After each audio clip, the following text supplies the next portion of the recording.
has today's COVID-19 information. Joined today by Matt Charles, our laboratory director at the Illinois Department of Public Health, and by Brigadier General Richard Neely, our Adjutant General of the Illinois National Guard. Today marks 10 days since our last update on testing at these press briefings. If you recall, I used that briefing to highlight our current capacity and laid out our plan to reach 10,000 tests per day, the number of tests scientists and experts say that we need to understand more fully the virus's presence in our communities across Illinois.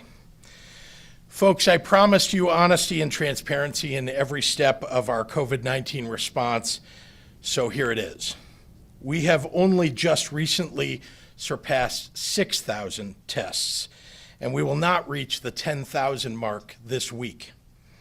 Today, I'm going to lay out exactly why that is, the work that's been done to increase testing over the past 10 days, and what we plan to do to get to our goal as quickly as possible. 10 days ago, I presented a roadmap showing how we were going to get to our goal within 10 days.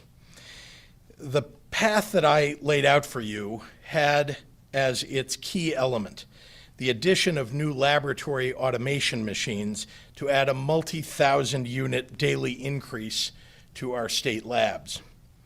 To get this done, we partnered with a major supplier of molecular testing equipment, Thermo Fisher, which is a global provider of COVID-19 testing solutions to state and commercial laboratories.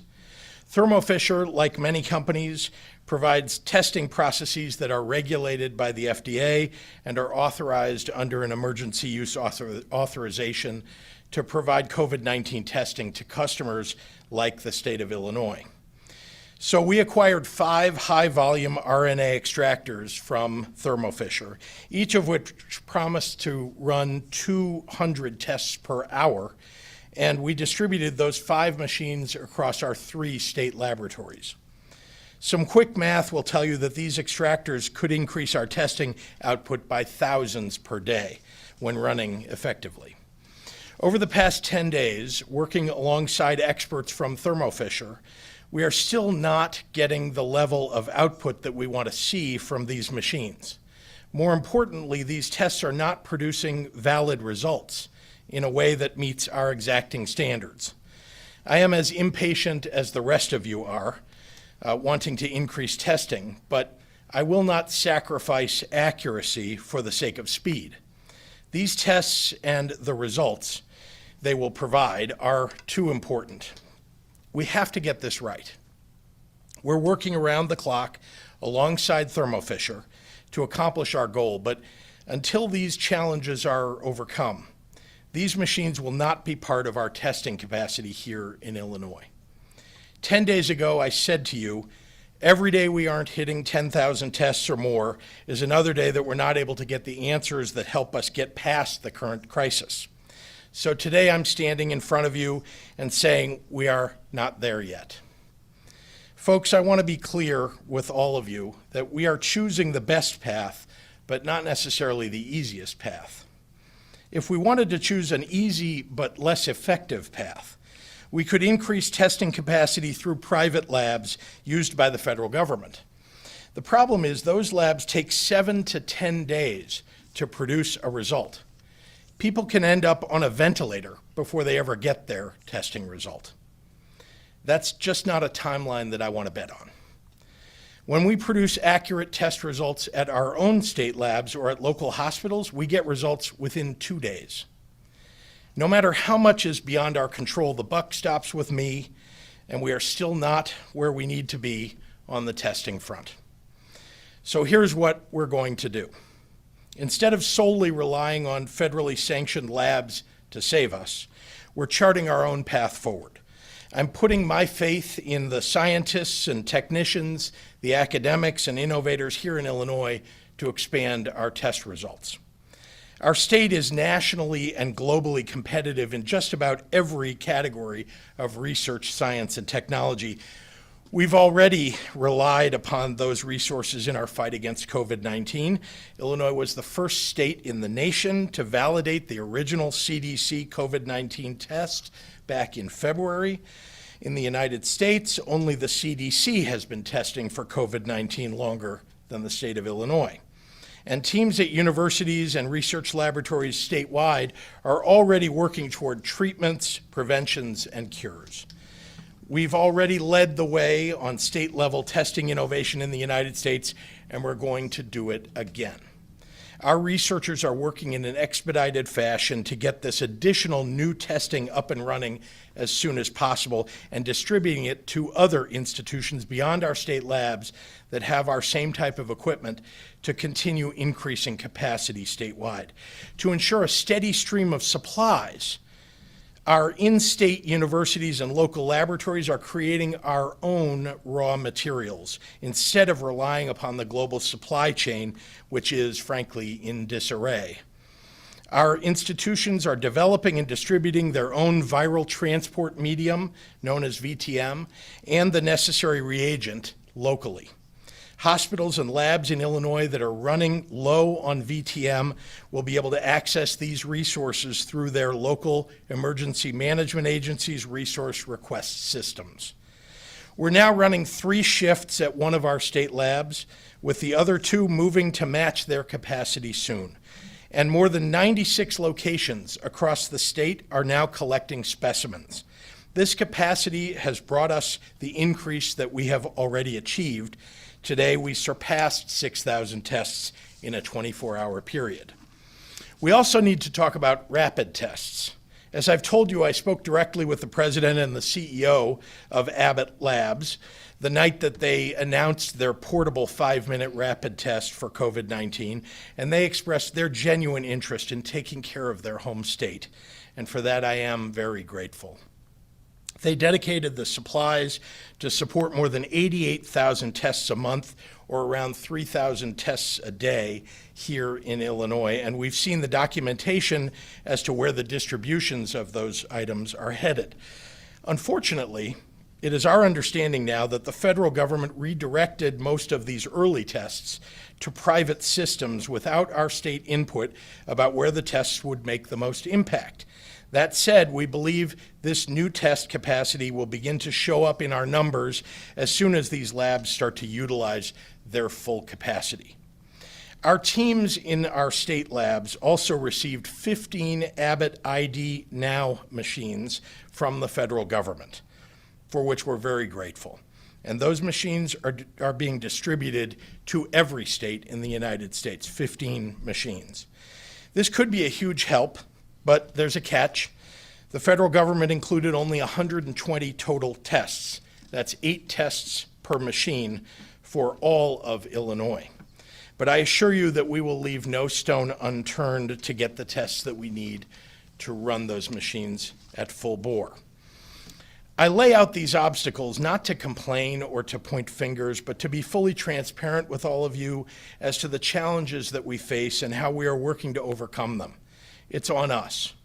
I'm also hopeful that this transparency will shine a light on some of what's taking place across the country and will encourage the White House to remove the obstacles that are blocking our path forward and to work together. Meanwhile, we are using every resource at the state level to increase testing and are continuing to make progress, though frankly not at the rate that I would like. I want to end my portion of today's press conference with some exciting good news. 2 weeks back, we announced a multi-million-dollar Illinois COVID-19 response fund to support community organizations and local nonprofits around the state, working to support the residents who are hit hardest by COVID-19. This morning, the fund announced its first round of grant distributions, $5.5 million to 30 organizations that serve families across 96% of our state's population by providing people with access to food, shelter, health care, help with their mortgage and utilities, and focusing especially on supporting vulnerable populations like our children, our seniors, those with disabilities, immigrants, victims of domestic violence, and others. In sum, these organizations serve more than 700,000 people. In just the last few weeks, the fund has raised more than $28 million from nearly 2,000 donors, and many more rounds of funding will be coming soon. I'm truly grateful that this money is getting out to our communities so quickly. Individuals and families in need of support should visit the same website as the interested donors do, and that's at ilcovidresponsefund.org. That's ilcovidresponsefund.org. So thank you, and now I'd like to turn it over to our IDPH Director, Dr. Ngozi Ezike, for today's medical update. Doctor? Thank you, sir. Good afternoon and happy Passover to those who will be celebrating that starting this evening. I want to start by talking about a test that was recently authorized by the FDA that detects antibodies created by a person in response to the new coronavirus. This blood test detects antibodies in persons who have been infected, not the actual virus. An important distinction as we are focused on finding COVID-19 positive individuals and isolating them from those who are not infected. Antibody tests will play a critical role in the fight against COVID-19 by helping with identification of people who have actually overcome an infection and have developed the immune response. Results from antibody testing will identify individuals who we assume will be no longer susceptible to the infection and can return to work. This test could also help determine who may donate plasma being the liquid component of blood, that could serve as a possible treatment for those who are seriously ill from COVID-19. While we are bringing antibody testing to Illinois, our bigger priority right now is obtaining the test that will actually detect the virus. As the governor mentioned in his remarks, IDPH is responding to testing supply constraints by developing multiple testing platforms that will reduce its dependence on commercial manufacturers. We need to know where there are large numbers of cases, hotspots, if you will, so that we can try to do more targeted efforts to stop the spread in those high-risk areas. Today, we are reporting a total of 15,078 cases, including 462 lives lost to COVID-19. That represents an increase of 1,529 cases and 82 lives lost over the last 24 hours. These are our highest numbers to date, and although the numbers are still increasing, I will tell you that the rate at which they're increasing is less, and that is a good sign. We're not seeing the exponential growth that we were seeing before. But even as there may be some glimmers of hope, I say that physical distancing must continue to be the way that we reduce the spread of this virus. Please stay home. I know that there are religious days that are upon us coming throughout this week, including maybe next week and then some others in a few weeks. We still have to stay home. I've gotten multiple requests and protocols talking about ways that people could do church together that they think would be safe. Please, let's stay home. I'm a woman of faith. I miss being at church, Bible study, prayer groups, the laying on of hands. This is not the time. We don't want to hurt the people that we're intending to commune with. Please stay a minimum of 6 feet away from each other. Wear a face mask. Wash your hands frequently. But congregations, church meetings is ill-advised at this time. Find a way to do the services electronically. The testing of our faith produces perseverance, and let perseverance finish its work. We know the strategies that we've employed are working. Let's not stop now. Let's be all in, Illinois. We're going to get to the other side of this pandemic and all be able to celebrate whatever faith we celebrate together soon. And with that, I will summarize comments in Spanish. Buenos tardes. Quiero comenzar hoy hablando de una prueba recientemente autorizada para su uso por la Administración de Drogas y Alimentos. Esta prueba detecta los anticuerpos creados por una persona en respuesta al nuevo coronavirus. Este análisis de sangre detecta anticuerpos en personas infectadas, no detecta el virus. Una distinción importante, ya que estamos enfocados en encontrar personas positivas para COVID-19 y aislarlos contra los que no están infectados. Las pruebas de anticuerpos son críticos en la lucha contra COVID-19. Va a ayudar a los médicos a identificar a las personas que han superado una infección y han desarrollado a una respuesta inmune. Los resultados de las pruebas de anticuerpos nos avisan sobre la gente que no son susceptibles a la infección y pueden regresar al trabajo. Esta prueba también podría determinar quién puede donar plasma, el líquido que está en el sangre. Con eso podemos ver un posible tratamiento para la gente que están gravemente enfermos con COVID-19. Aunque estamos trayendo pruebas de anticuerpos a Illinois, nuestra mayor prioridad en este momento es obtener las pruebas que realmente detectan el virus. Como el gobernador mencionó, IDPH está respondiendo a la falta de materiales cortos para pruebas con el desarrollo de más plataformas de pruebas. Eso reduzca nuestra dependencia en los laboratorios comerciales.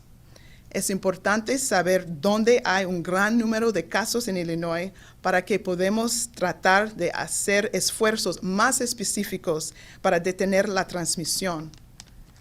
Hoy estamos informando un total de 15,078 casos, incluyendo 462 vidas perdidas por COVID-19. Este es un aumento de 1,529 casos y 82 vidas perdidas desde ayer. Las noticias están tristes, pero parece que los números no están creciendo tanto como antes. Digo esto todos los días. El distanciamiento físico funciona para reducir la transmisión del virus. Están trabajando, no paren. Quédense en casa. Si tiene que salir, manténganse a 6 pies de distancia a otras personas. Usa una máscara y lávase las manos con frecuencia. Pero lo mejor que puede hacer para usted, su familia y su comunidad es quedarse en casa. Gracias. And with that, I am happy to turn it over to the Chief of the Division of Laboratories for IDPH, Mr. Matt Charles. Sorry.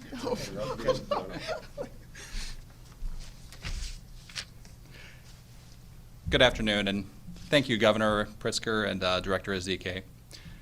I'd first like to thank the Governor for helping our IDPH and Illinois laboratories to ramp up COVID testing.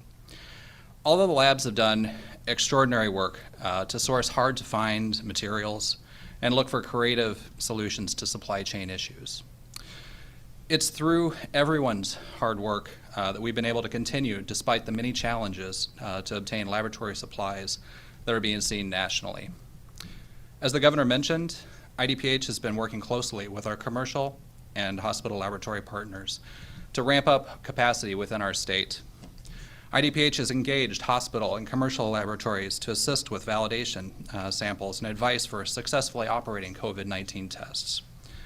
But beyond working with our other laboratories, IDPH has been working around the clock to further develop our own state public health laboratory capacity to test more specimens per day.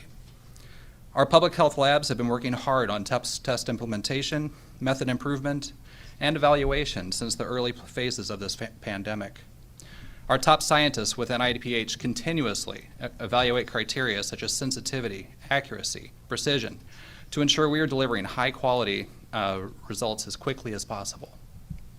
We're also developing automation to ensure that the testing is performed reliably and results are provided quickly. Right now, the average turnaround time from specimen collection to patient report is approximately 2 days at the IDPH laboratories. and that's inclusive of the time needed to ship specimens by courier or to get them to our laboratory and actually produce the results. So we're working around the clock, 7 days a week, to make sure we can provide both the capacity, quality, and timeliness that are necessary to make the best public health and clinical decisions for Illinois. Thank you. I'd like to introduce and welcome General Neely.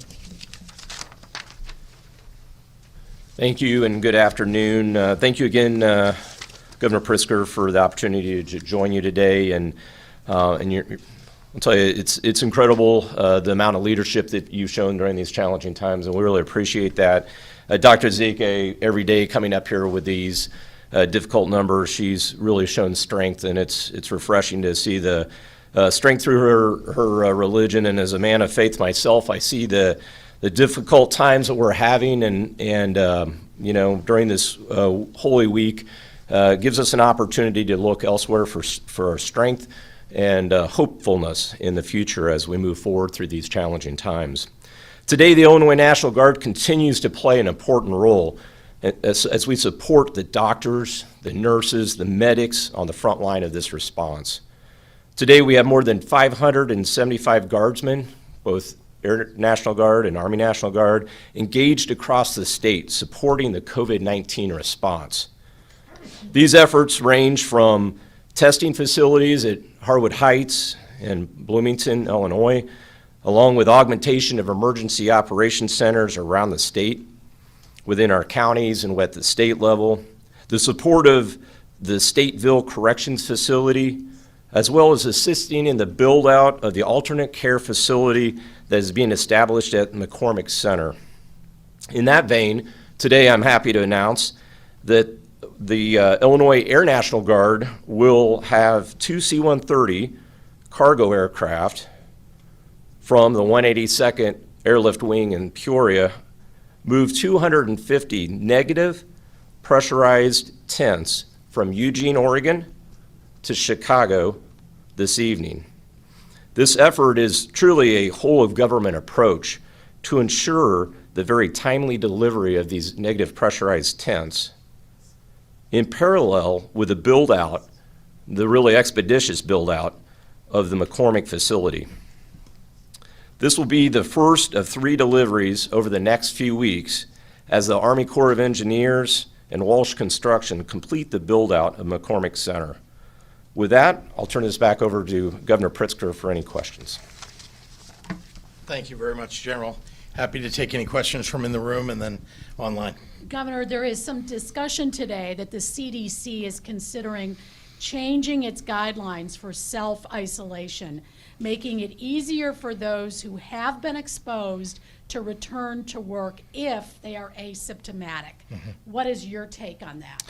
Well, you heard Dr. Ezike talk a little bit about this. This is important, an important development. First of all, it's taken weeks and weeks for a determination to be made, and the CDC is acknowledging it now, that if you've had COVID-19, there is a high likelihood that you are immune from getting it again. Unless it mutates or there's some other development of it, COVID-19, once you've had it, you cannot get it again. That's the acknowledgement I think that the CDC is making here. So that's good news in many ways, at least for people who've had COVID-19 and have recovered, that they are not under the same restrictions and guidelines that others who haven't had it yet are. Now, what we don't know, and I need to read more about what the CDC may be saying about it, is whether someone who has had it can also somehow on their clothing or in other ways carry the virus with them, right? So even if somebody is immune from it, is there any way for them to carry the virus with them? I do not know the answer, and I can let Dr. Ezike answer if she does, but I can just tell you that we look very much at this research. We've been looking at it for weeks now, that this will help us going forward with the restarting of the economy. the idea that there will be people who've gone through the horrible experience, some less horrible than others, but the tough experience of having had COVID-19, surviving it, and then we'll be able to do much more than people who are held under stay-at-home and other orders. So we're going to look very much at how we would accomplish what they're suggesting. Because it's very hard to just look at somebody and know whether they've had the test or they haven't had the test. You can't tell the difference with somebody.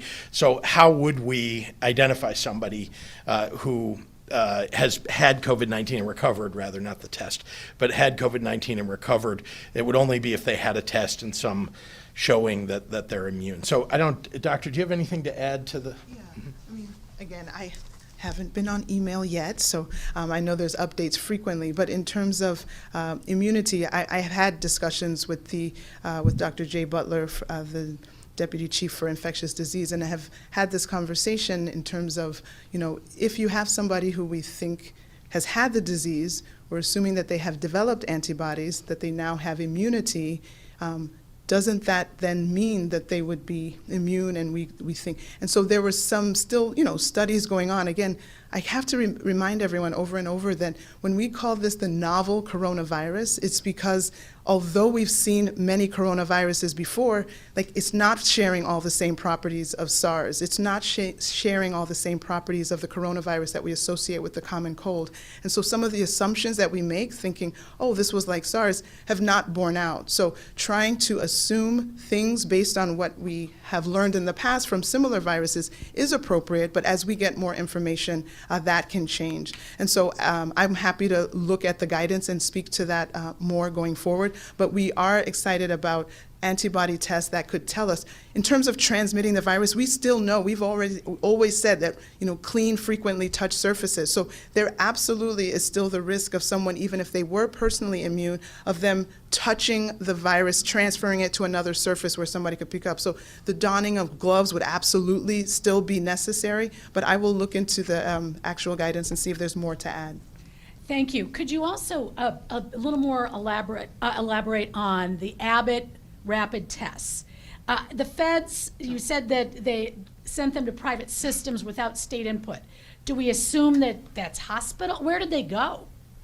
Those tend to be either private labs or directly to private hospitals, and essentially they've kind of waylaid them away from states and toward those private entities. But they're still, obviously they exist. And some of them come to Illinois too, just to be clear. It's just that, this is what I've talked a lot about the supply chain for everything during this COVID-19 crisis, and this is just another example of the unsteadiness of it when, typically in a normal moment in a supply chain, you place an order and your order arrives. At some point, you have a date that's, upon which it's supposed to arrive, it's due to arrive. Well, that date comes in this supply chain situation for a lot of things. You have been watching the COVID-19 news conference with Illinois Governor J.B. Pritzker. Illinois officials say there are signs the rate of infection in Illinois is gradually slowing, but 82 people died in the last 24 hours. The St. Louis Metropolitan Pandemic Task Force has just begun its daily briefing. Let's go there now. Contacts, and we will do our best to address them during this live stream or later today. So as a reminder about the counties where we do our modeling, and so I know there's been a lot of questions about what are the boundaries of the modeling. So these are the boundaries for the population that we do. It's a little bit different than the members of the Pandemic Task Force, which are the members of the three big systems, BJC Health, SSM Health, Mercy, and then St. Luke's Healthcare as well. And so I wanted to make sure we were clear on what data we're talking about, as well as the limits of the modeling. So when I give data about the healthcare statistics, those are coming from those four healthcare systems: BJC Healthcare, SSM Health, Mercy, and St. Luke's. So let me move on now to slide number 3, and I'll update the numbers that I shared yesterday. And again, these data are combined of our 4 healthcare systems. So what you'll see on the slide here is hospitalizations are essentially flat from 586 yesterday to 585 today. The number of patients in the intensive care unit are very similar. It was 239 patients yesterday, and today it is 233. And the number of patients now on ventilators is the same as yesterday. It's like that. But make no mistake, we're still on the steep part of the curve. And as I've mentioned a couple of times in these briefings, don't focus as much on the change from day to day. We'll be looking at the trend over time so that then we can make some inferences about where we are in this pandemic. Also, there's some interest in the current numbers as regards to a percentage of our capacity, and we're working on those numbers right now. Those numbers will flex day in and day out, and so we want to make sure we're being as accurate as we can. And also those numbers will change as we see more patients come in and as our healthcare systems build out more capacity to take care of those surge in patients. So we're working on those numbers, and we believe we'll have an accurate picture for everybody within the next couple of days. I can tell you right now in terms of capacity, we're doing okay. It's still early on, though, in the curve. And so even though we feel like we have adequate capacity right now to take care of those patients, we're also leery of what's going to be coming ahead, and we want to be prepared to take care of that surge to come. One other piece of data that we're going to start providing to you on a regular basis, after spending time in the hospitals, many patients with COVID-19 are also getting better. And so we're going to start collecting data on our discharges as well. And so across the system today, I can report that we had over 40 COVID-19 patients discharged yesterday alone. And I think that's a great sight for all of us in healthcare to see patients improve, leave the intensive care unit, and go home. I will say one other thing about data, and sometimes this gets lost in the conversation, is these aren't just numbers. These are patients. These are friends. These are families. These are loved ones. And so even though we fixate on the numbers, we must be continually reminded that these are people that we're talking about and not just numbers. As I mentioned yesterday, what the region has done over the past weeks has helped, but we're continuing to see new patients with COVID-19. The virus is incredibly contagious and spreads extremely quickly. And these numbers can change quickly as well. And so we really have to stay on top of this and keep doing the things that we're doing to prevent the spread. This will save lives, and it will help the healthcare systems remain equipped to handle whatever surge is going to be coming our way. As a task force, we continue to very carefully monitor this situation and the resources that we need to respond to this. And all of those things contribute to the decrease in spread. We decrease spread, we decrease infections. We decrease infections, we decrease the number of patients. If we do that, then the healthcare system can operate more effectively and efficiently and ultimately save more lives. And so that concludes my remarks. We're going to go to questions now. Dr. Garza, many non-essential surgeries and procedures have been postponed during the pandemic. Are nurses who normally work in these areas reassigned to help with coronavirus patients? I'm asking because a surgical nurse we spoke with expressed frustration that she was not being utilized when she wants to help. Short answer is yes, and so it's a little bit more complicated than that, though. So we essentially have to train nurses that are used to working in operating rooms on how to take care of COVID patients and how to operate on those floors, because we want them to be safe and we want them to be effective. And so we are pulling those pools of resources together, retraining them, and then we'll be redeploying them as the volume increases from our expected surge. So short answer is yes, but it's a long process. Do you envision a time when personal protective equipment, PPE, will be distributed throughout the population? Maybe in the very far future. And so the reason I say that is you've heard me talk numerous times about the challenges with getting personal protective equipment for the healthcare systems and the strains that we're under. And so I haven't seen anything that leads me to believe that the supply chain is suddenly going to open up to be able to provide for members of the general public. And so right now, the best advice that we can give for the general public are keeping your hands clean, practicing social distancing, keeping surfaces clean, all of those other things that we've been talking about, for the past couple of weeks. Several questions along this line, Dr. Garza. Our viewers have contacted us about people who have recovered from COVID-19, as well as the number of those diagnosed or who have died. How hard is it to track the population that's been removed? And those are people that are now immune or have passed away. So as I've mentioned a couple of times before, when we talk about how many people do we think have been infected out in the population, that's really just an estimate. And the reason is because we don't have those large quantities of testing to get a really good idea on the number of people that have been infected.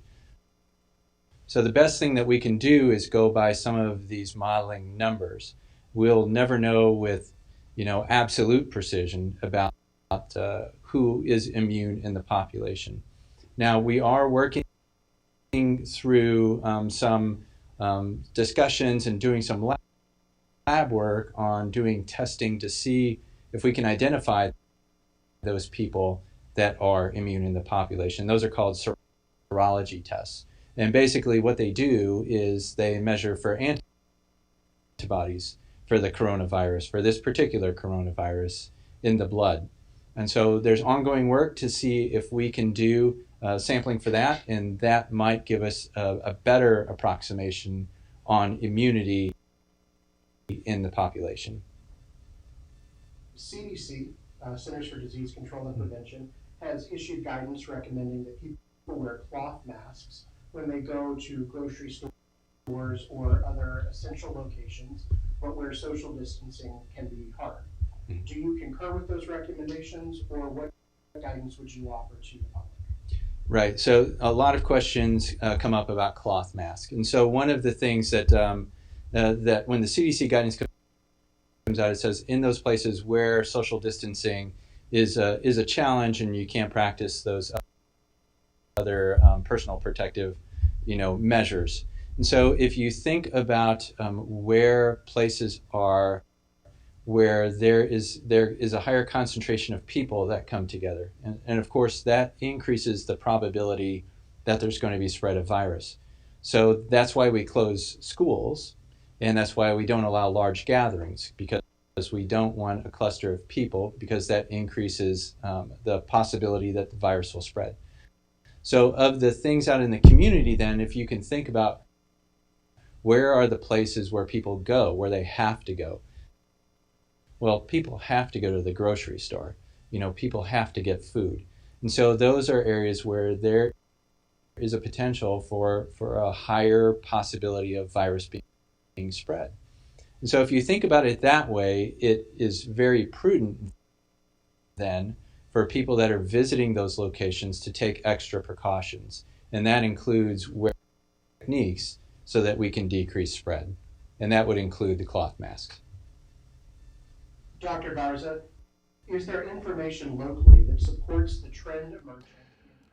You have been listening to the St. Louis Metropolitan Pandemic Task Force. Dr. Alex Garza said St. Louis is still on the steep part of the curve and encouraged St. Louisans to continue preventive measures that we've all become so familiar with. Missouri Governor Parson is giving an update now on the state response to COVID-19. As of 2 p.m. today, there have been over 3,300 positive cases, including 58 deaths. The governor says PPE is still in tremendous demand, and today they'll be distributing PPE to emergency responders across Missouri. We'll continue to bring you the latest updates from the governor's office. Right now, we return you to regular programming.